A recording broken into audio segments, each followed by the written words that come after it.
Shalom, salam damai sejahtera bagi kita semua, khususnya bagi Moria dan bagi pelayan Tuhan yang akan melayani firman di kategorial Moria. PA Moria untuk tanggal 14 Februari sampai dengan 20 Februari yang menjadi bahan renungannya diambil dari Amsal 24 ayat 3 sampai dengan ayat yang ke-6. Berkata demikian bagi kita semua.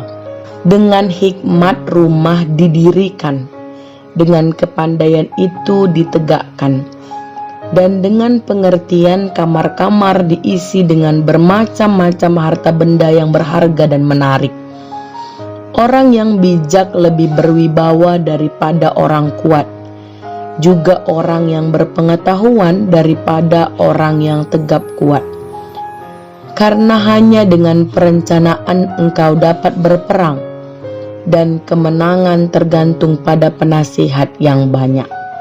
Amin. Sedemikian jauh firman Tuhan yang jadi renungan PA Moria kita pada minggu ini. Saudara-saudari yang terkasih di dalam nama Tuhan Yesus Kristus, membangun sebuah rumah tangga bukanlah hal yang mudah.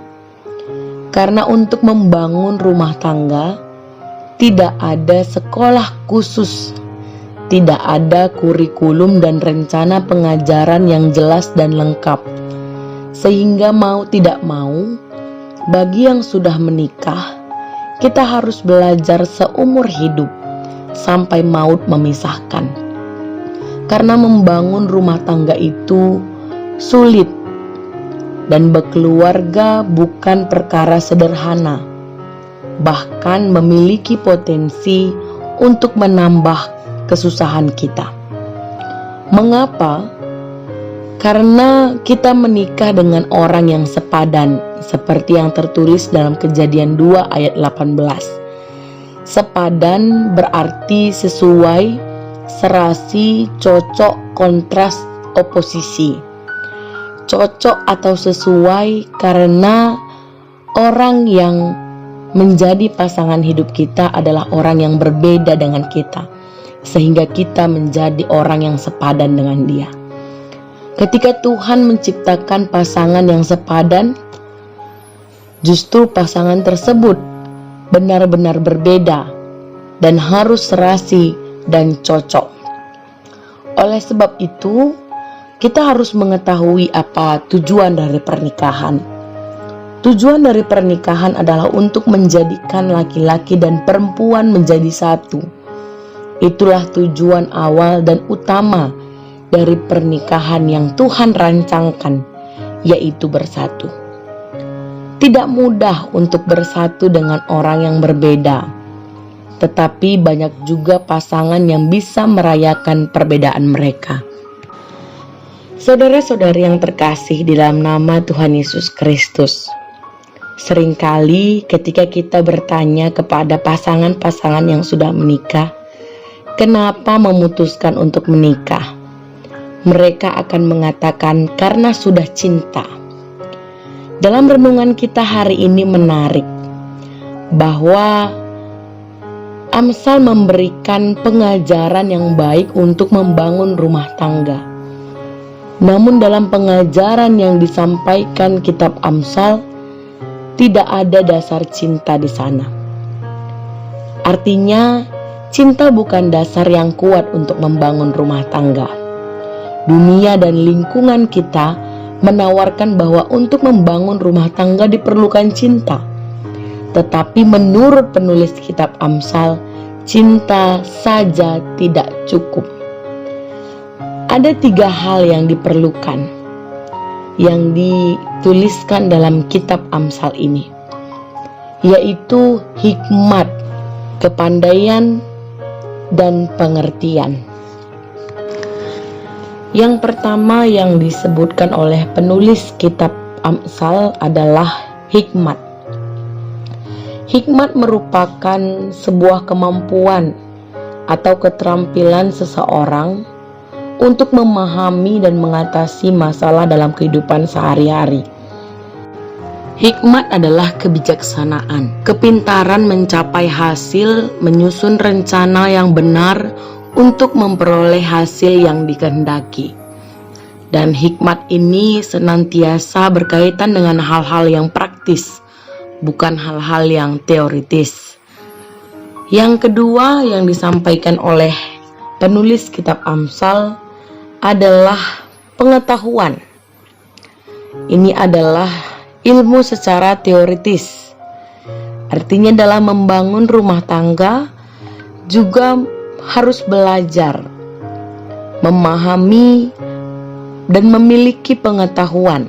Yang ketiga adalah pengertian. Pengertian berkaitan dengan bagaimana kita menerima situasi, bagaimana kita menerima perbedaan, bagaimana kita bisa menerima kekurangan, dan juga menerima kelebihan orang lain. Saudara-saudari yang terkasih di dalam nama Tuhan Yesus Kristus, hikmat yang diberikan Tuhan, kepandaian pengetahuan yang dipelajari oleh manusia, dan pengertian yang juga diperoleh dari proses waktu yang berjalan. Maka jika memiliki ketiganya di dalam rumah tangga, cinta itu akan dengan mudah dapat ditemukan. Oleh sebab itu, penulis kitab Amsal mengatakan, dengan hikmat rumah didirikan. Artinya rumah tangga itu juga dipersiapkan, direncanakan dengan baik, menyusun rencana yang benar, memakai kepintaran untuk mencapai hasil dan memperoleh hasil yang dikehendaki. Namun yang kedua, kepandaian itu menyebabkan rumah ditegakkan. Artinya perlu pengetahuan bagaimana rumah yang didirikan itu bisa tegak, bisa bertahan. Bukan hanya sekedar punya model yang baik, tapi rumah itu sungguh-sungguh kuat, kokoh menghadapi berbagai musim. Artinya perlu ilmu pengetahuan untuk bisa membuat rumah itu baik adanya. Yang ketiga, penulis Amsal mengatakan pengertian. Kamar-kamar diisi dengan bermacam-macam harta benda yang lebih menarik. Artinya ketika dia bisa memahami orang lain, menerima segala kekurangannya, dan mengetahui segala kelebihannya, sehingga rumah tangga itu menjadi jauh lebih menarik, menjadi jauh lebih indah, menjadi sesuatu yang berharga di mata setiap orang percaya. Penulis kitab Amsal ini kemudian melanjutkan tulisannya dengan ayat yang ke-5 dan ke-6. Bagaimana orang bijak lebih berwibawa daripada orang yang kuat, orang yang berpengetahuan daripada orang yang tegap kuat. Karena hanya dengan perencanaan kita dapat berperang, dan kemenangan tergantung pada penasihat yang banyak. Dalam kehidupan rumah tangga, bukanlah sesuatu yang dapat dijalani dengan mudah. Akan ada perselisihan, akan ada sebuah persoalan yang harus diselesaikan, akan ada yang harus maju, dan akan ada yang harus mengalah dalam kehidupan rumah tangga. Namun dengan kebijaksanaan, bukan dengan kekuatan, bukan dengan fisik, tetapi dengan perencanaan, dengan pengertian, dengan kebijaksanaan, segala persoalan di tengah-tengah rumah tangga bisa diselesaikan dengan baik. Oleh sebab itu, yang jadi pertanyaan bagi kita, apakah yang dapat kita lakukan di tengah-tengah keluarga kita agar kita dapat meningkatkan kualitas hubungan dalam pernikahan?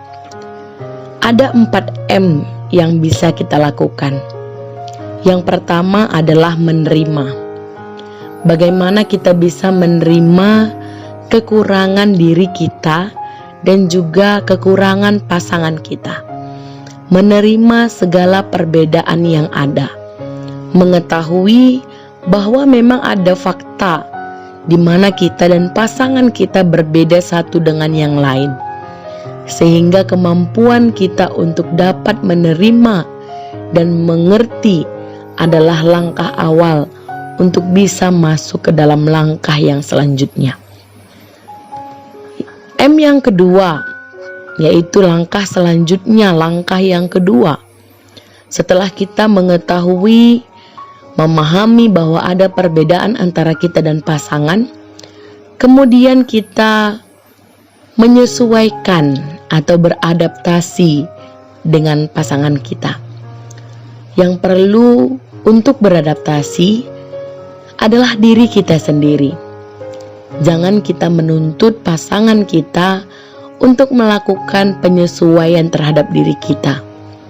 Apalagi ketika kita tidak menyesuaikan diri kita terhadap pasangan terlebih dahulu. Karena pernikahan bukanlah bertujuan untuk mengubah pasangan kita. Ketika ada konflik yang terjadi yang Tuhan izinkan di tengah-tengah rumah tangga kita, hal ini bertujuan untuk membentuk diri kita sendiri. Ketika kita berusaha untuk mengubah pasangan kita seperti yang kita mau, percayalah kita akan segera frustasi. M yang ketiga adalah menghargai, mengapresiasi pasangan kita. Bagaimana kita bisa menghargai pendapatnya, menghargai hasil kerjanya, dan menghargai keberadaannya. Kita mau mendengarkan apa yang diucapkan oleh pasangan kita, sekecil apapun, sesederhana apapun yang mereka sampaikan, apabila itu penting bagi mereka, maka kita harus memberikan perhatian dengan penuh. Seringkali dalam menghargai pasangan, kita melakukan kompromi. Artinya kita menghargai jika itu kita sukai, namun kita tidak menghargai jika itu tidak sesuai dengan apa yang kita mau. Padahal salah satu bahan bakar semangat bagi seorang pria adalah rasa hormat, dan salah satu bahan bakar bagi seorang wanita, bagi seorang perempuan adalah dikasihi. Dan M yang keempat adalah mencapai tujuan. Ini adalah tahapan yang terakhir. Ketika kita bisa menerima, kita bisa menyesuaikan, kita bisa menghargai, maka kita akan mencapai tujuan, yaitu menjadi satu di dalam Tuhan. Saudara-saudari yang terkasih di dalam nama Tuhan Yesus Kristus, biarlah kita belajar hari ini bagaimana menghias rumah tangga kita, mengetahui dasar kehidupan rumah tangga kita, sehingga rumah tangga menjadi penuh dengan kasih dan sukacita yang datangnya daripada Tuhan. Tuhan Yesus memberkati firman-Nya. Tuhan Yesus memberkati kita semua. Amin. Terima kasih sudah mengunjungi channel ini. Jangan lupa tekan tombol subscribe, like, dan komen. Juga jangan lupa tekan tombol loncengnya supaya selalu dapat notifikasi. Tuhan Yesus memberkati.